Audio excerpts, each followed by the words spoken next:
Fala, torcida vascaína, Felipe Tiru de volta na área e hoje para falar de Levinciano. Eu tinha um plano de falar sobre a proposta dos candidatos só no final do ano, quando todas as chapas já tivessem sido lançadas e todas as propostas apresentadas. Mas com tudo que está acontecendo e com o vascaíno hoje em dia só falando de Levinciano, eu decidi antecipar a minha impressão das propostas dele para agora e, se for o caso, se a minha impressão sobre as suas ideias mudar, eu faço um segundo vídeo atualizando as minhas posições quando for fazer o balanço das outras chapas. E é preciso que se diga que essa mudança de opinião pode perfeitamente acontecer, como inclusive vem acontecendo desde que o Levinciano pintou no cenário vascaíno, se lançando como candidato a presidente. Logo que ele apareceu, tentando surfar no factoide de que a Qatar Esportes tinha interesse no Vasco, ou querendo entrar à força em São Januário porque doou R$50 mil para a campanha do CT, naquela época eu confesso que eu achei ele mais um fanfarrão querendo aparecer às custas do Vasco. Depois, com ele aparecendo em vários canais vascaínos para apresentar seu projeto e tendo lapidado seu discurso, minha impressão sobre ele começou a melhorar. Realmente, vários pontos que ele defende eu também defendo. A necessidade de profissionalizar o Vasco, a necessidade de implementação de um programa de compliance no clube, o direito a voto para o sócio-torcedor, a ideia das casas Vasco, a própria proposta de reformar São Januário em parceria com uma empreiteira sueca, tendo como financiador um banco também da Suécia, uma espécie de BNDES sueco, disposto a emprestar dinheiro a juros baixos e com prazo de pagamento a perder de vista, com o objetivo de ampliar a influência da indústria sueca pelo mundo, é algo que, para mim, faz sentido. Por um breve momento, a candidatura do Levinciano me pareceu uma candidatura que eu poderia apoiar. Mas aí aconteceram duas coisas. Primeiro, as propostas dele voltaram a ser muito mirabolantes. Falar em montar um time com 4, 5 jogadores europeus, fora o técnico europeu também, num clube que está há 3, 4 meses sem conseguir pagar salário do atual elenco, por mais contatos que se tenha, é otimismo demais. Sem falar em metas completamente irreais, como prometer 1 milhão de sócios torcedores para o clube. Mas mais do que isso, o comportamento do Levin, depois que a crise do coronavírus atingiu o mundo, foi o que ligou o sinal amarelo para mim. Todos os economistas e especialistas do mundo, prevendo uma crise severa no planeta nos próximos anos, devia servir de alerta de que o momento talvez não seja para propostas mais arrojadas. Aí vai o Levin e me diz que o único problema que ele vê nisso é que ele teve que adiar algumas reuniões, que vai ser até bom, porque o euro subiu e agora os investidores vão precisar colocar menos dinheiro para ter o mesmo resultado. Beleza, a diferença do câmbio pode mesmo ajudar a liquidar a dívida do Vasco. Se a nossa dívida há 2 anos atrás valia 300 milhões de euros, agora vale 100 milhões. Mas todo investimento além disso, depois vai ter que ser pago em euro, né?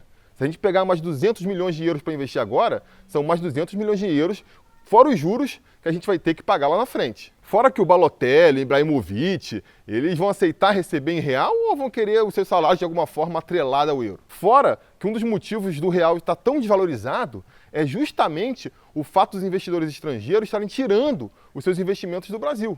Em momentos assim de crise, eles preferem investir em mercados mais seguros. Dá para dizer que investir no futebol brasileiro é seguro? E aí eu já sei que vocês vão falar. Ah, Felipe, mas você diz isso porque você não ouviu o Levin falar. Se você vir ele explicando o projeto, você vai entender. Ele já mostrou os contratos das empresas investidoras. Por que você não faz essa pergunta para ele? E, pessoal, eu já ouvi o Levin falar sim. Já ouvi ele falar no canal do Futebolaço, no canal do Mário Coelho, no canal do Campista Vascaíno, o Vascaíno Sincero, o Super Papo Vascaíno. Já ouvi muito ele falar e já entendi exatamente a proposta dele. A proposta dele é estruturar completamente o clube, montar um super time e contar que com isso vai ser o suficiente para atrair receita equivalente para o Vasco. Nesse sentido que se fala de um projeto de cruzeirização do Vasco, por mais que ele negue. Ele alega que não será como no Cruzeiro porque o Vasco não vai depender das premiações dos campeonatos para fechar no azul. Ok, mas vai depender do aumento do patrocínio, do aumento do sócio-torcedor, das 16 novas fontes de rendas que ele propõe. E por mais que ele diga que não há risco nisso, é claro que há. Por mais confiança que ele tenha no seu projeto, não dá para ter certeza que ele consegue triplicar o patrocínio do Vasco, quadriplicar o número de sócios torcedores e tudo mais que faria o Vasco passar de um clube com um prejuízo de 600 milhões de reais no ano para um clube superavitário e com um super timaço no outro. Não tem como garantir isso, é uma aposta. E uma aposta para lá de arriscada. Se der certo, ótimo, mas se der errado, pode ser o fim do Vasco. Mas vamos voltar um pouco aqui no raciocínio. Antes de falar de como o Vasco irá pagar por tudo isso, vamos falar dos planos do Levin para conseguir captar o dinheiro que financiaria tudo isso. Ele dá 2 opções, transformar o Vasco em clube empresa, e aí o dinheiro viria das ações que os investidores comprariam dessa empresa, né? Ou então pegar um investimento pesado que seria pago futuramente mesmo. A primeira hipótese de transformar o Vasco em clube empresa, eu acho que nem ele mesmo acredita que seja possível. Eu pessoalmente acho um erro transformar o Vasco em empresa, ainda mais assim, de supetão. É algo muito impactante e com muitas alternativas para ser decidido no susto. É algo que pede meses de discussão dentro da comunidade vascaína. Mas a questão nem é essa. É simplesmente impossível do Levin chegar no primeiro dia de mandato e aprovar o clube empresa no conselho. Então não vamos nem considerar essa possibilidade. Vamos falar sobre a segunda hipótese, a de que o Vasco levantaria todo esse dinheiro necessário através de investimentos. Esse parece ser o grande trunfo do Levin até aqui, né? O talento que ele tem com todos os seus contatos internacionais, porque fala 8 línguas, porque frequenta os melhores círculos, de conseguir justamente captar esse investimento. É isso que ele tem mostrado até aqui. Só que tem um porém. Investimento é custo. Empreiteira sueca, com financiamento do BNDES sueco, bancando a reforma de São Januário, maneiro. Mas um dia a gente vai ter que pagar por isso, né? Então é custo. Fábio Cortella, com seus contatos internacionais como diretor de futebol do Vasco, maneiro. Mas o salário dele, de todos os craques internacionais que ele vai trazer, é custo. Empresa portuguesa de captação de patrocínios pode ajudar, mas custa dinheiro. Tanto que o Levin já está até pagando do próprio bolso. Então é custo. Executivo do Benfica, marqueteiro inglês, fisiologista francês, custo. Quem vai pagar por toda essa brincadeira? Eu sei, o Levin tem uma resposta para isso. O Levin defende a filosofia de que só o investimento trará mais dinheiro, de que o Vasco não vai se reerguer só cortando despesas, precisa aumentar a arrecadação também. E eu concordo completamente. Até acrescentaria mais uma meta aí. O Vasco precisa gastar menos, arrecadar mais e gastar melhor o dinheiro que tem também, né? Porque ter pouco dinheiro e ainda gastar com Bruno César, Valdívia é dose. Mas essa conversa é para um outro vídeo. Enfim, o Levin bate muito na ideia de que o Vasco precisa aumentar o seu poder de arrecadação. E eu concordo completamente com isso. Eu só discordo quando ele fala em contar com o ovo na cloaca da galinha e já passar a gastar por conta. O Vasco não se valoriza, se você não pedir o que merece, ninguém vai te pagar o que merece.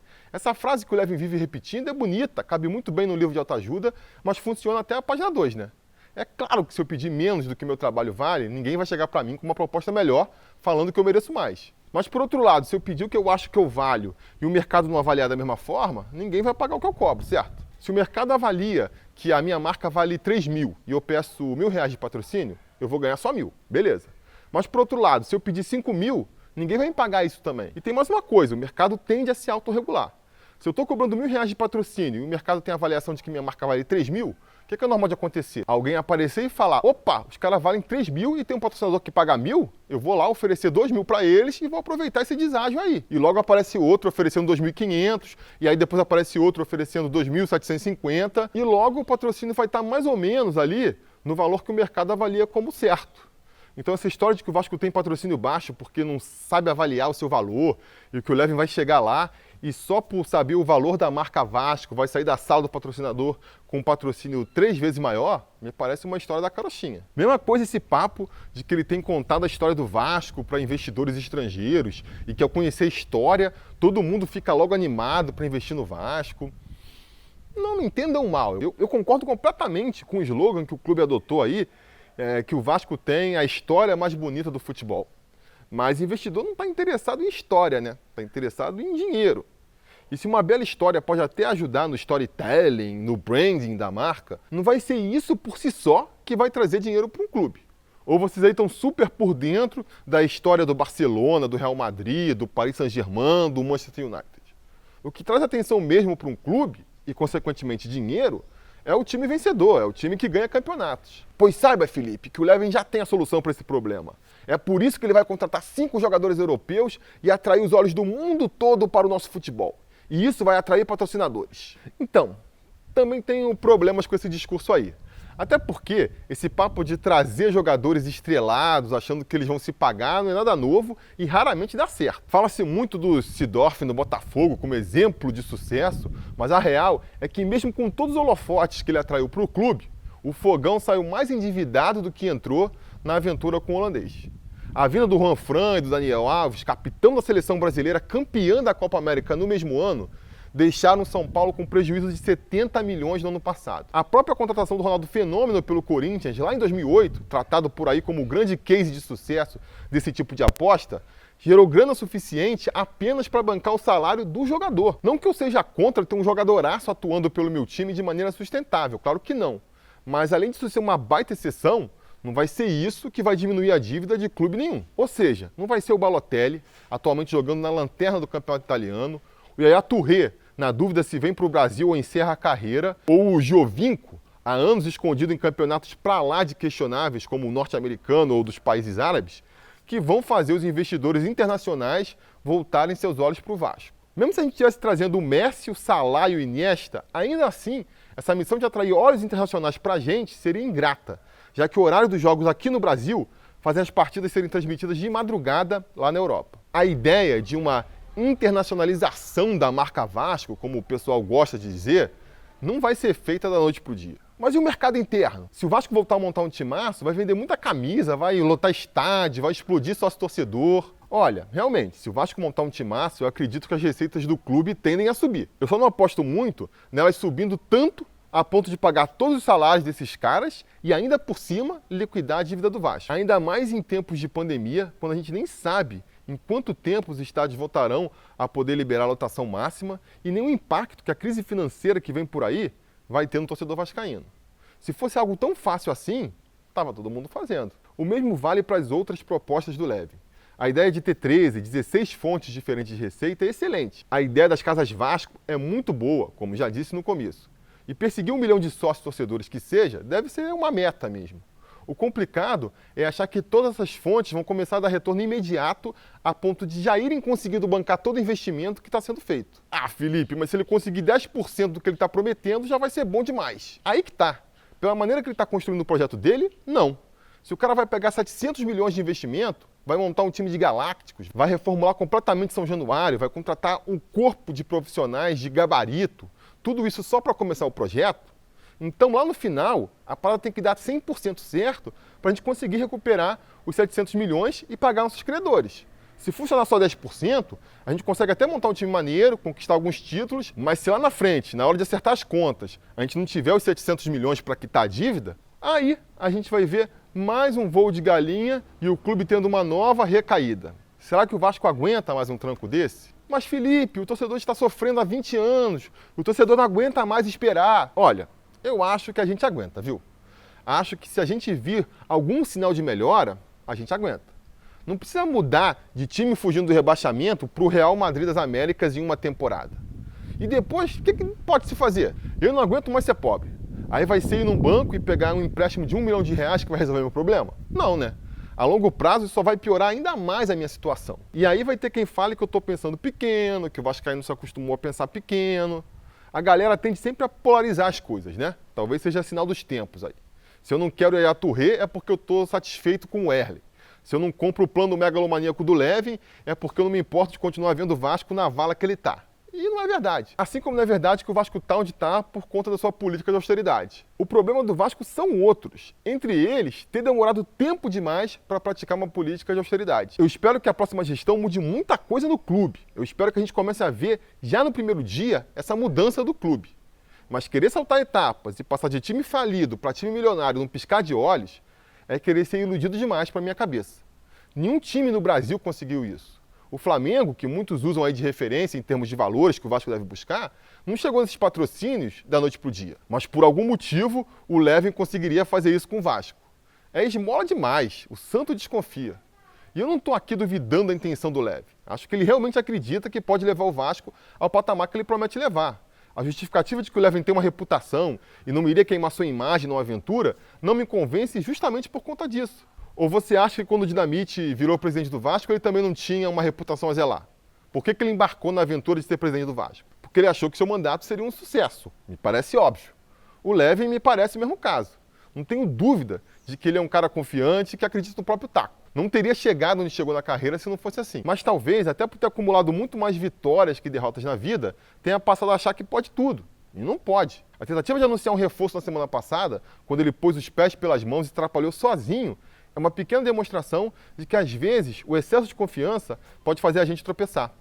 E a pandemia do coronavírus veio para mostrar que, por mais que se planeje e se projete o futuro, a vida sempre pode surpreender e puxar o seu tapete. Agir com precaução, ainda mais quando se está com a corda no pescoço, me parece uma postura muito mais acertada do que tentar dar um salto que ou te livra do abismo ou te enforca de vez. Qual a solução, então?